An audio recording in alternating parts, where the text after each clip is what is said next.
नमस्कार, मैं हूं आपके साथ आयुषी गुप्ता।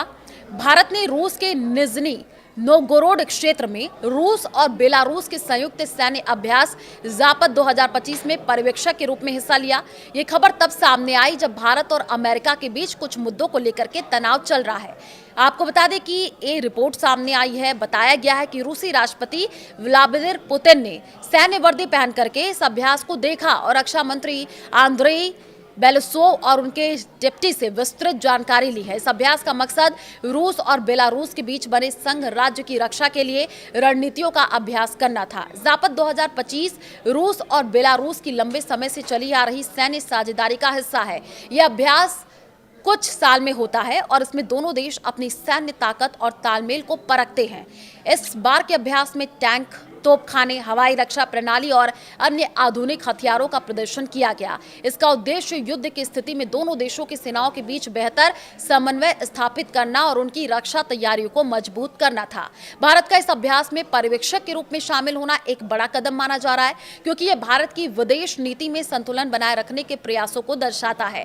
भारत और रूस के बीच रक्षा सहयोग दशकों पुराना है। भारत रूस से कई बड़े सैन्य उपकरण खरीदता रहा है, जैसे कि S-400 missile defence system, fighter jets और सबमरीन्स। दोनों देश संयुक्त सैन्य अभ्यास करते हैं, जैसे कि इंदिरा अभ्यास। इसके अलावा भारत और रूस ब्रिक्स और शंघाई सहयोग संगठन यानी SCO जैसे अंतर्राष्ट्रीय मंचों पर भी मिलकर काम करते हैं। भारत का ज़ापद 2025 में हिस्सा लेना इस रिश्ते को और मजबूत करने का संकेत देता है। दूसरी ओर भारत और अमेरिका के बीच हाल के महीनों में कुछ मुद्दों को लेकर के तनाव बढ़ा हुआ है। ये तनाव रूस यूक्रेन युद्ध में भारत की तटस्थता, साथ ही कुछ व्यापारिक नीतियों और भारत की रूस के साथ बढ़ती निकटता को लेकर है। अमेरिका ने भारत से रूस के साथ अपने व्यापार और सैन्य संबंधों को कम करने का दबाव बनाया है, लेकिन भारत ने अपनी स्वतंत्र विदेश नीति को प्राथमिकता दी है। भारत का यह कहना है कि वो किसी एक देश या गुट के साथ पूरी तरह नहीं बंधेगा और सभी प्रमुख शक्तियों के साथ अपने हितों के आधार पर रिश्ते बनाए रखेगा।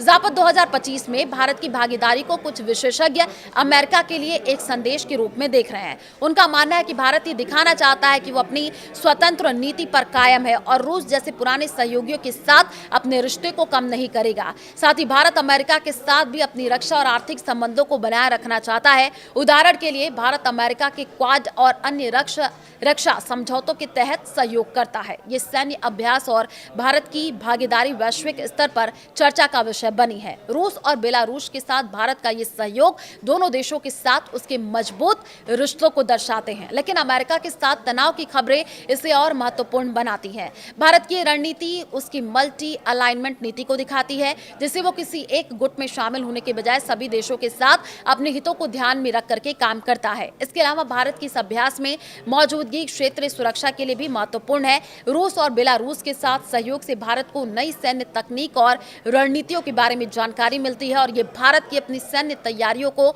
और बेहतर करने में मदद कर सकता है, खासकर उस समय जब दक्षिण एशिया में चीन के साथ तनाव बना हुआ है। तो निष्कर्ष के तौर पर हम ये कह सकते हैं कि भारत का ज़ापद 2025 में हिस्सा लेना न केवल रूस और बेलारूस के साथ उसके रिश्तों को मजबूत करता है, बल्कि ये भी दिखाता है कि भारत वैश्विक मंच पर अपनी स्वतंत्रता और संतुलन बनाए रखना चाहता है। ये कदम भारत की विदेश नीति की खासियत को उजागर करता है, जिसमें वो सभी देशों के साथ अपने हितों का प्राथमिकता देता है।